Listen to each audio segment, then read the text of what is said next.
Hello Ritu అనుకున్నారా? నేనే. So మజాకా sets లో ఎలా ఉంటారు ఏంటి ఆర్టిస్టులు అందరూ ఎలా జరుగుతుంది షూటింగ్ అని చెప్పేసి సెట్ కి వచ్చాను అనమాట సరదాగా. సో రీతు గారు చూస్తే షార్ట్ లో ఉన్నారు. సరదాగా క్యారవెన్ చూద్దాము.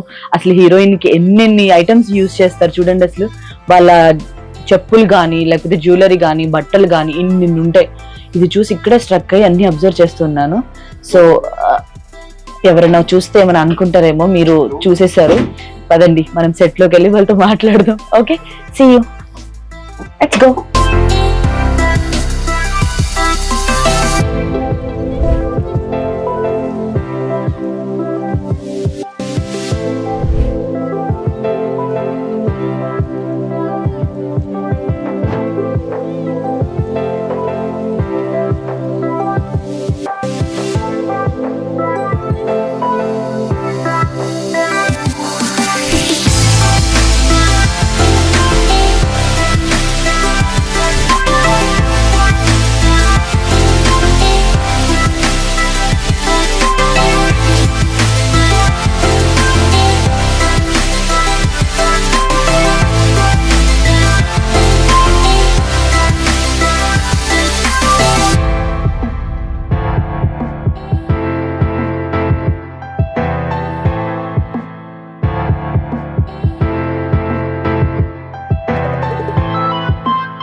నేను ఒకే ఒక రోజు వర్క్ చేసా ఈ సినిమాలో, బట్ ఇదంతా నా ఫ్యామిలీ లాగా అయిపోయింది. ఎక్కువ ఓన్ చేసేసుకుంటున్నాను.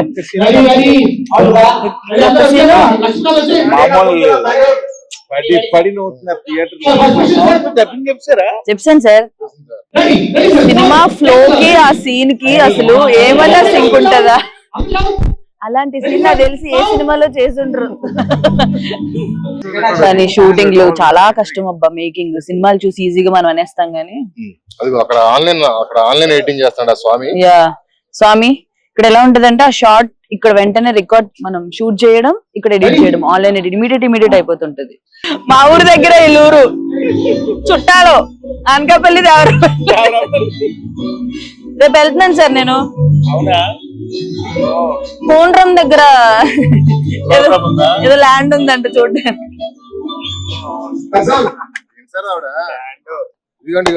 ఇలా కారు వెళ్తుంటారు కదా, మనం ఎప్పుడో మంచి ప్లేస్ పోసుకుందాం అనిపిస్తుంది. ఆవిడ వెళ్తే మంచి ప్లేస్ చూసి కొందాం అనిపిస్తుంటారు. లేదండి, బేసిక్ గా ల్యాండ్ల మీద ఇన్వెస్ట్ చేయడం మంచిది. సో మజాకా సినిమా హిట్ అయిన తర్వాత డబ్బులు వస్తాయి చూడండి, అందులో నేను ఒక రోజు చేసినందుకు కొంచెం అమౌంట్ ఇవ్వండి. ల్యాండ్ మీద ఇన్వెస్ట్ చేసుకుంటా. దీనికి మాట రాదు, ఎందుకు ఇస్తారు మాకు? కాదండి, ఇది ఎలాగో హిట్ అవుతుంది, డబ్బులు వస్తాయి. ఒక రోజు చేసినందుకు ఇవ్వచ్చు కదా. నిజంగా ఈ బిట్ ఉంచండి. సినిమా హిట్ అవ్వగానే మీకెందుకేమో అంటే ఎంత పర్సెంటేజ్ ఇవ్వచ్చు? అది ఎప్పుడో ఇచ్చారు.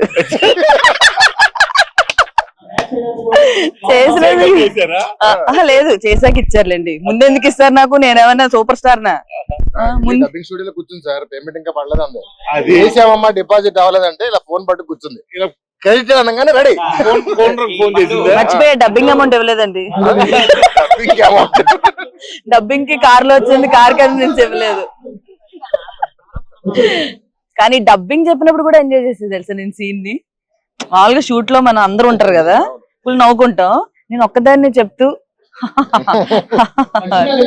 అండ్ వీళ్ళిద్దరు కాంబినేషన్ మీకు తెలిసే ఉంటది. మామూలుగానే సినిమాలో ఫన్ ఉంటది, బట్ ఈ సినిమానే ఫన్ మొత్తం. సో ఇంకెలా ఉంటదో. సీట్లు వేస్తాయండి, చూసారా? సీట్లు వేస్తే డైలాగ్ చెప్పడానికి కూడా లేగట్లేదు సార్. ఇంత పెద్ద మూమెంట్స్.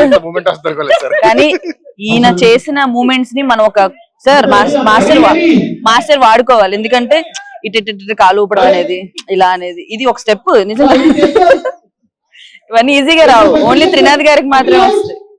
మీ స్పీచ్లు అలా ఇస్తారు? ఎలా ప్రిపేర్ అవుతారా? ముందే ప్రిపేర్ అవ్వచ్చు కదా.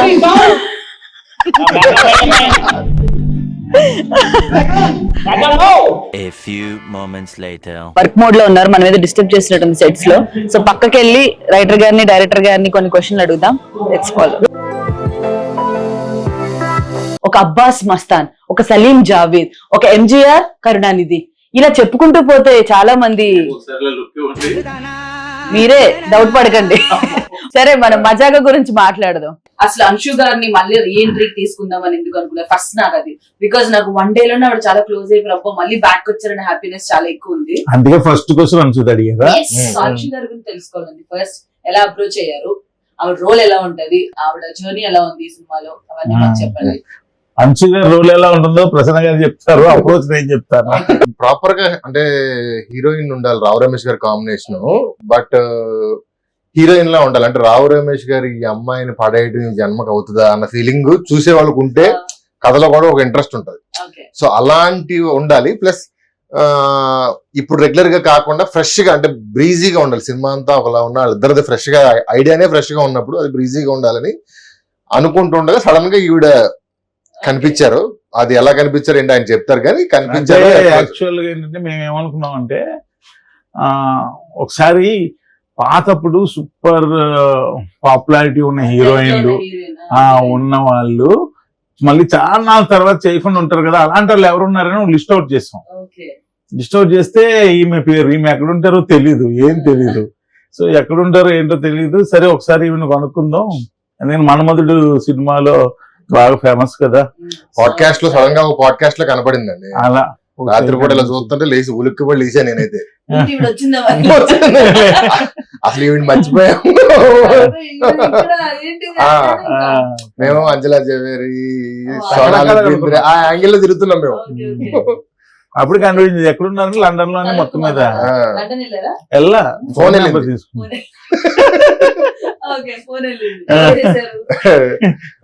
ఫస్ట్ ప్రొడ్యూసర్ గారు చేశారు. మాట్లాడిన తర్వాత వీడియో కాల్ లో కూర్చోబెట్టి కథ చెప్పాం. ఆవిడ కథ చెప్తున్నప్పుడు సగం కథ అయిన తర్వాత ఉండుండి చేతులు వెళ్ళా అంటుంది, ఉండుండి చేతులు వెళ్ళా అంటుంది. ఈవిడేంటి కింద ఎవడుకొని నొట్టేస్తుంది, కథ ఇక్కడ ఏంటి అర్థం అవ్వట్లేదు నాకు. కాసేపు అయ్యాక చెప్పింది ఏంటంటే, ముందు అంటే కథ బాగుంది, మహా అయితే హాఫ్ అన్ అవర్ చెప్తారు, నాకు అంతకంటే ఏం చెప్తారన్న ఫీలింగ్ లో వెళ్ళి వాళ్ళ ఫ్యామిలీని ఎక్కడో పికప్ చేసుకోవాలి. వాళ్ళ కాలేజ్ లో ప్రిన్సిపల్ వాళ్ళకి చెప్పేసిందంట, నేను రావట్లేదు, వాళ్ళని అక్కడ కూర్చోబెట్టని చేరలేదు, ఎంత టైం అవుతుందో కూడా నేను చెప్పలేదు.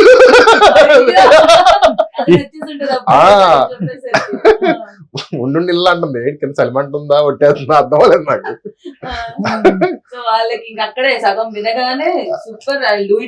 ఆవిడకి డెఫినెట్ గా అంటే ఈ తర్వాత ఎన్ని సినిమాలు చేసినా కూడా ఇది మాత్రం నిలబడిపోద్ది లైఫ్ టైం. వాళ్ళ పిల్లలకు గానీ నెక్స్ట్ జనరేషన్ కూడా ఆ సినిమా చేశానని చెప్పుకునే. ఇంకోటి మళ్ళీ ఇన్ని సంవత్సరాల తర్వాత మళ్ళీ వచ్చి సినిమా చేసి ది బెస్ట్ ఫిల్మ్ తో మళ్ళీ ఈ సినిమాతో అదైతే ఎక్స్పెక్ట్ చేయగలం. మీ ఇద్దరు కాంబినేషన్ వస్తున్న సినిమా అంటే ఆబ్వియస్ గా ద బెస్ట్ ఉంటది. అందులో అంశు గారు జాయిన్ అయ్యి చేయడం అనేది ఇంకా సూపర్. అదే మీరు జాయిన్ అయ్యి ఒక యాడ్ చేయబోతే ఇంకా సూపర్ సూపర్. అది మాకు ఇంకా నమ్మకాలు పెరిగిపోయాయి మా మజాక్. నన్ను ఎక్కడ మర్చిపోకుండా అక్కడెక్కడ నేను చేయడం నాకు హ్యాపీగా అనిపించింది మీ కాంబినేషన్ మూవీలో. And waiting for that, like cinema చూడాలని చాలా వెయిట్ చేస్తున్నా.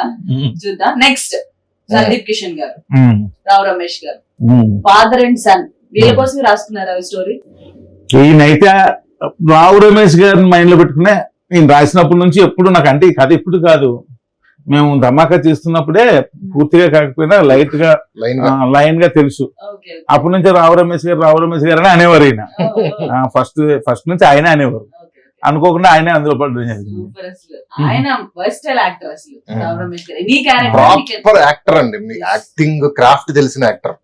ఇక్కడ ఏ క్యారెక్టర్ కి ఎంత వరకు ఏం చేయాలి, మాడ్యులేషన్స్ ఎలా ఇవ్వాలి, everything top notches. Next level అండి. And I can see that fun అనగానే ఆయన యాంగిల్ నుంచి ఎలా వస్తుందో అర్థమవుతుంది. ఆయనతో వర్క్ చేశాను. యాక్చువల్ గా ఈ సినిమా అనుకున్నప్పుడు అందరూ ఫాదర్ సన్ కదా, ఆల్రెడీ హీరోగా చేసిన వాళ్ళు కొంతమంది పెడదాం ఇది అంటే నేను అన్నాను, వాళ్ళు ఇంతకు ముందు చేసింది ఎనీ గివెన్ హీరో, ఇంతకు ముందు హీరోగా చేసిన వాళ్ళు ఎవరైనా చేసింది. అది ఈయన ఆ పనులు చేస్తుంటే అది ఫ్రెష్ గా ఉంటది, చూసేవాళ్ళు అది ఉంటది ఈయన ఎప్పుడు ఒక పెద్ద తరహాలో లేక విలన్ లేకపోతే ఇవి చేస్తారు కానీ ఈ యాంగిల్ లో ఎక్కువ ఎక్కడ చేయలే. కనబడలేదు. ఇది మార్నింగ్ వచ్చి ఉంటే మీకు తెలిసి ఉండేది ఒక 50 మంది డాన్సర్లతో ఆయన డాన్స్ బిట్లు వేస్తున్నారు. రావు రమేష్ గారు చూడలేదు నువ్వు ఇలా చూడలేదు. తెలుస్తా నీకు. Miss అయిన అయితేనే అసలు లేదా? మేము చూస్తున్నప్పుడు మేమే విపరీతంగా పట్టు వస్తుంది మాకు. ఇంక వెనకాల 50 మంది డాన్సర్లు. ఫేస్ ఎక్స్ప్రెషన్ తో నవ్వొస్తుంది. మామూలుగా ఏదైనా పని ఇది. స్టెప్స్ చేసినప్పుడు ఆయన చూడాలి, నేను ఊహించుకుంటున్నాను. ఆయన షార్ట్ చేసి రావడం పక్కన కుర్చీ వేసి కూర్చుని సార్ మిగతా అన్ని సినిమాల్లో నా కొడుకుని ఏమేం చేయొద్దని అవన్నీ చేస్తున్నారు సార్. రోజు అదే మాట ఆయన రోజు. Super super. కొత్త రావు రమేష్ గారిని చూడబోతున్నాం మనం ఈ సినిమాతో. అండ్ సందీప్ గారు అంటే సందీప్ గారి నుంచి నేను మేము వేసుకొచ్చాం సినిమా చేసినప్పటి నుంచి నాతో చెయ్యాలని ఇంట్రెస్ట్ అయింది. మీరు వయసుకు వచ్చినప్పటి నుంచి చూసారా? మేము వేసుకొచ్చాం నా ఫస్ట్ ఫిల్మ్ పేరు అది. Okay. ఆ, So, ఆ మూవీ నుంచి సందీప్ ఆయన గారు ఎప్పటి నుంచి obviously interest. తెలుసు. సందీప్ గారు అప్పటి నుంచి కరెక్ట్ గా చెప్పాలంటే దినాల్ గారు ఒక చిన్న సైజ్ ఫ్యాన్ ఆయన. దినాల్ గారితో సినిమా చేయాలని ఆయనకి Wow. But అది అన్ని మీతో చేయాలనుకున్న వాళ్ళు చేయడం అండ్ మీరు ఎవరితో వర్క్ చేయాలనుకున్నారో వాళ్ళందరూ కాంబినేషన్ లో yes, చేయడం yes, yes. డెఫినెట్ గా ఒక గుడ్ ప్రొడక్ట్ అనేది వస్తుంది. ఆ హెల్దీ అవునవును. ఎందుకంటే అందరం కలిసి ఇంట్రెస్ట్ పెట్టి సినిమా చేస్తున్నాం. చేసుకుంటే అది డెఫినెట్ గా హిట్ అవుతుంది. అవును. పాజిటివిటీ అనేది కనిపిస్తుంది ప్రతి దీంట్లో కూడా. అవును. అలానే అనిపిస్తుంది నాకు కూడా. అవును. సో నెక్స్ట్ రీతు గారు. దీంతో ఏంటంటే ఈ సినిమాలో 2 ఇంపార్టెంట్ క్యారెక్టర్స్ అంటే లేడీ క్యారెక్టర్స్ అంశు గారు రీతు గారు. వీళ్ళిద్దరి మధ్య ఒక భయంకరమైన వార్ జరుగుతూ ఉంటది. ఓహో. సో వార్ అంటేనే ఇద్దరు సరి అయిన కింగ్ లో లేకపోతే సరి అయిన ప్రిన్సెస్ లో ఉండాలిగా. సో అలాంటి ఫైట్ చేసే ఇది ఉండే అమ్మాయి ఎవరిలో కనిపిస్తుంది. చాలా ఇన్నోసెన్స్ అది ఉండొద్దు. ఓకే. ఇలా అనుకుంటున్నప్పుడు హీరోయిన్ సాఫ్ట్ గా అలా రీతు యాటిట్యూడ్ బాగా చేస్తుంది. బాగా యాటిట్యూడ్ ఎరగెన్స్ పెళ్లి చూపుల్లో గానీ వాటిల్లో గానీ అప్పుడు అలా ఎవరిని ఎక్కడ పెట్టాలి అక్కడ పెట్టే పనులు బాగా చేస్తుంది. ఏదో గుర్తొస్తుంది. సో అందుకని ఈ క్యారెక్టర్ కి ఆమె సూటబుల్. yes. సందీప్ గారు అసలు చాలా ఉమ్. చాలా చేంజ్ అయ్యారు కదా. అవును. ఇప్పటికి చాలా అసలు చాలా ఆయన పర్సనాలిటీ గానీ అవును. ఎవ్రీథింగ్ భలే కనిపిస్తున్నారు. నాకు ఈ మధ్యలో ఒక అమ్మాయి సందీప్ తో చెప్దాం అనుకున్నాం కుదరలేదు. ఒక అమ్మాయి ఎవరో నాకు ఇన్స్టాగ్రామ్ లో మెసేజ్ చేసింది నేను సందీప్ ఫ్యాన్ అండి అని. ఓకే అది ఇదని మాట్లాడుతూ ఒక రోజు సినిమాలో జూనియర్ ఆర్టిస్ట్ వచ్చేసింది ఓన్లీ సందీప్ ని చూడడానికి. అది అయిపోయిందా నువ్వు అంటే సార్ నేను సందీప్ చూడడానికి వచ్చాను. సరే ఓకే నువ్వేంటి జూనియర్ యాక్టర్వా ఏది కాదు సార్ ఓన్లీ సందీప్ చూడడానికి ఎవరన్నా పట్టుకుని గుంపులో వచ్చాను. అది అయిపోయిందా ఓ రోజు మెసేజ్ పెట్టింది నాకు చాలా బాధగా ఉంది సార్ ఏదో అయ్యింది ఇంట్లో కష్టం అది నాకెందుకు చెప్తున్నానే లోపు ఆవిడ చెప్పాలని షేర్ చేసుకుంటుంది. ఏంటంటే ఆవిడకి ఎప్పుడు బాధగా ఉన్నా సందీప్ వాళ్ళ ఇంటి దగ్గరికి వెళ్ళి ఆ సందులో కాసేపు కూర్చుని ఏడవాలనుకున్నప్పుడు వెయిట్ చేసి ఇంటికి వెళ్ళిపోతుంట. అంత పెద్ద ఫ్యాన్ అయితే సందీప్ గారిని కల్పించారు మీరు. మీరు నిజంగా help ఉమ్. చేయాలి. నాకు నిజంగా బాగా అనిపించింది. ఎందుకు ఆ ఇలాంటి visual ఇంటర్వ్యూలు ఎందుకు చెప్పారంటే బాగా అనిపించింది నాకు. నిజంగా అంత నాకు crazy ఏదన్నా అనేది బాధ ఉన్నా హ్యాపీనెస్ ఉన్నా ఆయనేనండి. ఆయన నెంబర్ లేదు ఆయనతో ఒకసారి ఎప్పుడో ఫోటో దిగింది అంతే అంట అక్కడ. బట్ ఏదున్నా బాధ ఉన్నా ఏదొచ్చినా ఇంటికి వెళ్ళి ఇంటి బయట కూర్చుంటదండి. ఆయన మాట్లాడే విధానం కూడా అసలు ఎంత ఉమ్. వెల్కమింగ్ గా ఉంటదంటే మన ఈవెంట్ కి వచ్చారా ఉమ్. Each and every person greet చేస్తారు వెళ్ళి అవును. ఆర్టిస్ట్ ని అండ్ ఆడియన్స్ కూడా ఆడియన్స్ ని అందరినీ దగ్గరికి వెళ్ళి అందరికి షేక్ హ్యాండ్ ఇచ్చి అందరినీ పలకరించి అవును. సచ్ వెల్కమింగ్ పర్సన్ అసలు నాకు భలే అనిపించారు. ఎన్ని డేస్ అయింది సార్ షూట్ మొత్తం? ఇప్పటికి కరెక్ట్ గా ఈరోజు 60th డే 60 రోజులు. 60 రోజులు ఆల్మోస్ట్ అయిపోయింది కదా. ఆల్మోస్ట్ అయిపోయింది. ఒక సాంగ్ పేరెంట్స్ అంటే ఫాస్ట్ తీసారండి. అదే ఫాస్ట్ గా తీయమన్నారండి. సో 60 రోజులు అంటే వెరీ ఫాస్ట్ అసలు. అవును.